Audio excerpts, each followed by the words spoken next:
emva kwentlanganiso ebibanjelwe eKhusini nalapho bekushukuqwa umhlahlandlela wokuphelisa ukusweleka kwabakhwetha nasele bengama-28 abaphulukene nobomi ukuzawuthi ga ngoku kuquka nomkhwetha odutyulwe kwindawo yentselo eNqamakhwe. Inxalenye yeenkokheli zomthonyama zivakalise ukungaxoli yindima edlalwa ngabazali kulwaluko lwabantwana babo.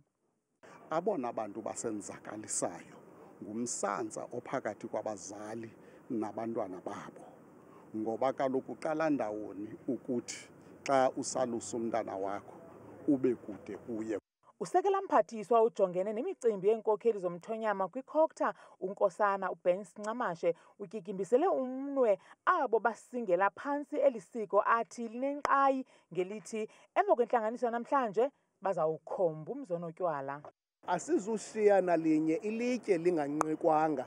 Wonke umuntu ofanele into yokokubana uyaphendula siza kumphendulisa uqinisekisa into yoba into enjengale ayiphindi yenzeke kweli phondo. Izindululo ezithatyathwe namhlanje zizawumiliselwa ukuqinisekisa ukuba akho mkhwetha uyawuphinde aphulukane nobomi esentabeni. Sivumelene ngokuthi umcimbi wakwi-initiation school umcimbi wawo onke amadoda ekuhlaleni. Ngakho kulezi insuku ezisele kuze kuphothule bonke abantwana abakwi-initiation school njengoba sikhuluma.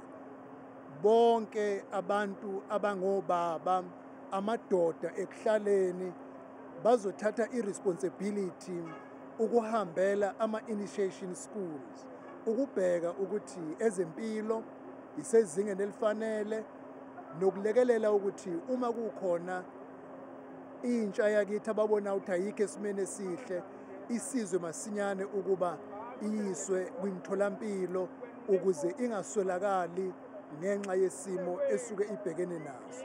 Ukuba izindululo azizali mathokazi, umphathiswa uthi uzawungqubanisa intloko neekumkani zeliphondo kunyaka ozayo mhlawumbi likhe linqunyanyiswe ukwethutyana elisiko amaqela akhe abuyele esithebeni sengxoxo kulungiswe undonakele. Kwiindaba zethu kuChannel 163 oziphathelwa yiNewsroom Africa, Ndinguntsiki Noyiya eGcuwa.